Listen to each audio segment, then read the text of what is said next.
Hello and welcome to this edition of C++ for Absolute Beginners.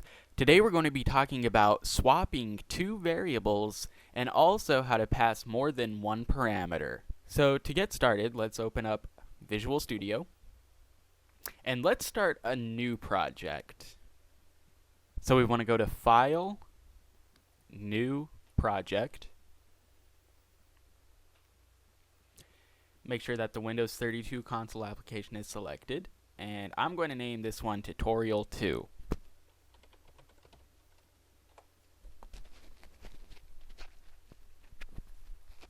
Hit OK. And then just remember to go to Next and select Empty Project and then Finish. Okay, and then I'm just going to add another file, C++ file. And let's go ahead and name this Swap. And hit add. Okay, and we need to do our preprocessor directive.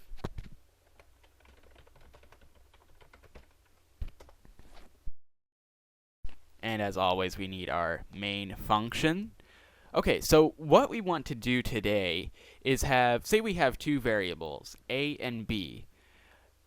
Say a has the value of 7 and b has the value of 16. Well, I want to go ahead and swap those. So let's first make our variables here. So we have integer a is assigned 7 and int b is assigned 16. So say I want it to be to where a now holds 16 and b holds 7.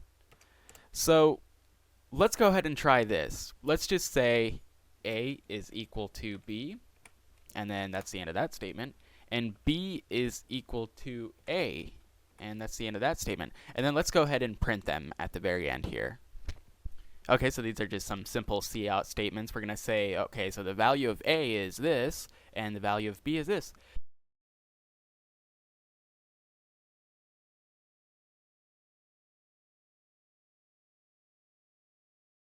If this works, whenever we execute it, a should have the value of 16 and b should have the value of 7. So let's execute this.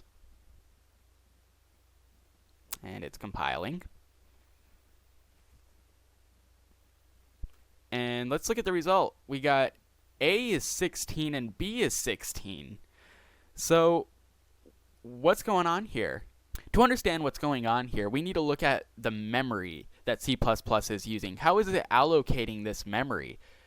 So as we can see here, we have a and b, and we have their memory location. So this is just a representation of what the memory looks like. And a has the value of 7, b has the value of 16. And let's look at what happens after we have this. Our first statement was a is assigned b. So let's look at what happens after that executes. Well, as you can see, a gets 16, but that 7 was just destroyed. We lost that 7. So whenever we go to b is assigned a, well, b already has 16, but then it just gets 16 again. So how do we fix this?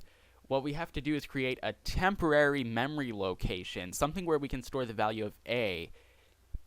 So let's start over. A has the value of 7 and b has the value of 16. And so the first thing we want to do is assign temp the value of a, which is 7, so we don't lose that 7. And then what we can do is assign a the value of b, which is 16. And then our last step is to assign b the value of temp, which is 7. So there we go. Now a has the value of the former value of b, and b has the former value of a. So just to reiterate, let's have a look at this starting over. So we took a, put it in the temporary memory location, and then we did our assignment of a is assigned b, 16. And then we just need to go ahead and give b the value of temporary. So there we go. That's how we switch two variables. Going back to the code here, let's make those changes. So we also have to make a temporary variable of type int. So we can just name that temp. And so right off the bat, instead of assigning the value of b to a, let's assign temp the value of a. And then we can do a is assigned b, but instead of doing b equals a, we have to do temp, because that's where the former value of a was stored. So now if we go ahead and execute this, we should have b equal to 7 and a equal to 16, where they swapped. And there we go. A has 16 and B has 7. That's exactly what we wanted, where they went ahead and swapped values.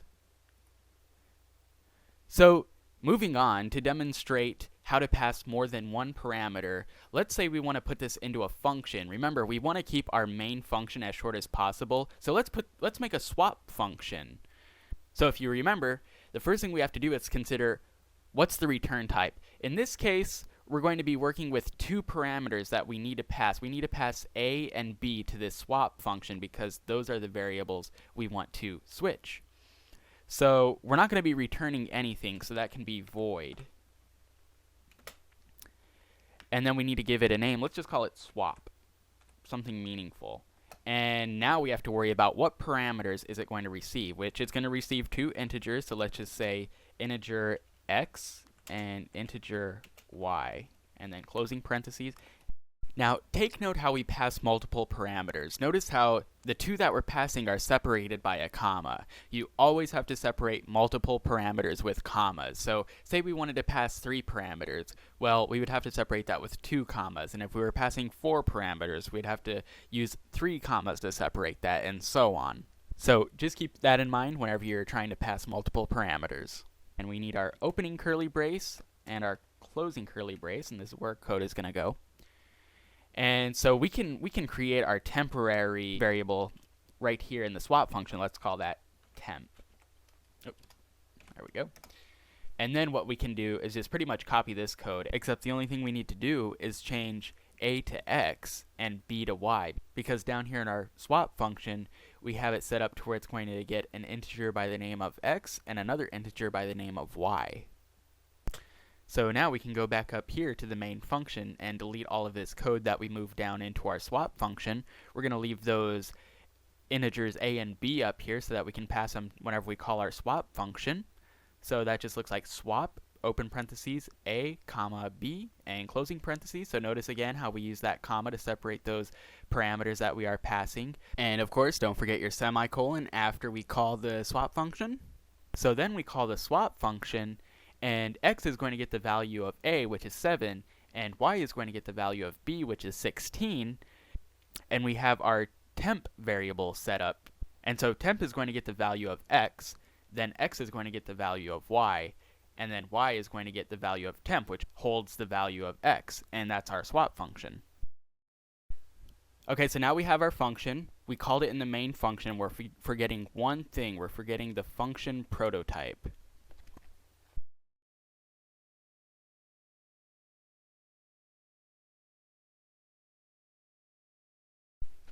Okay, so there we go. We have our function prototype up here so that our compiler knows that there's going to be functions after the main function, and let's go ahead and execute. And as you can see here, a is 7 and b is 16. It didn't swap them for some reason. So let's close out of this. And if you can remember back to our last video, the difference between passing by value and passing by reference, look at our function heading. We aren't passing by reference because we don't have those ampersands right after the int. So what's happening is that the swap function is only being passed copies of a and b. Right now, we're passing by value. It's going to go ahead and swap them, but then it returns up here to the main function and then prints the original a and b, which is 7 and 16. So the only thing we have to do here is make sure that our parameters are passed by reference, which we learned that in the previous video. We just add these ampersands and make sure we reflect those changes up here in the function prototype.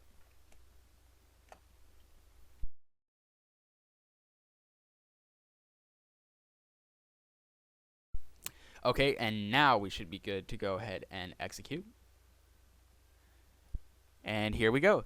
They went ahead and swapped the variables because we were passing by reference, where these values a and b were actually modified according to the code here we have in our swap function.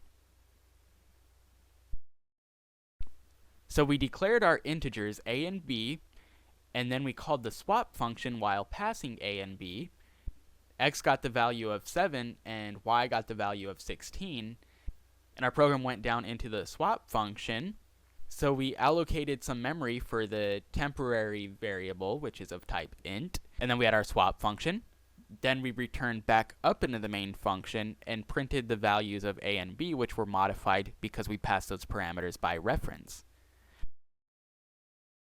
Now, if you remember back to our previous video about value returning functions, you may be wondering, well, why didn't we just put a return statement right here at the end of our swap function so that we could return x and y back up to the main function and then print a and b?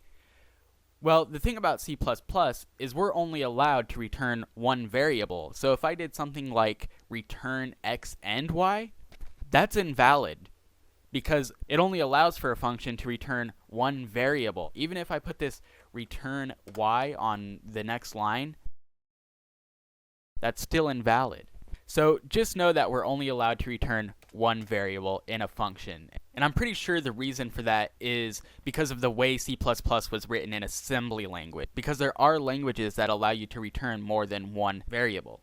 So I could be wrong on that, but I'm pretty sure that's the reason why. And you'll notice that we're still getting this red squiggly line here saying return value type does not match the function type.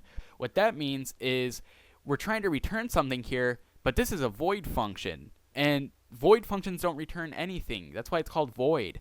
So that's why it's giving us that error. That's how we get around only being able to return one variable in a function, is passing these parameters by reference, and then it modifies these variables up here in the main function. Now, if we really did want to just pass x and y by value and then return them in a return statement, we could, but we would have to use a data structure for that. And before we learn about data structures, we have to learn about control structures, which we're going to be learning in the next video. So with that being said, I hope to see you in the next video, and that concludes this tutorial.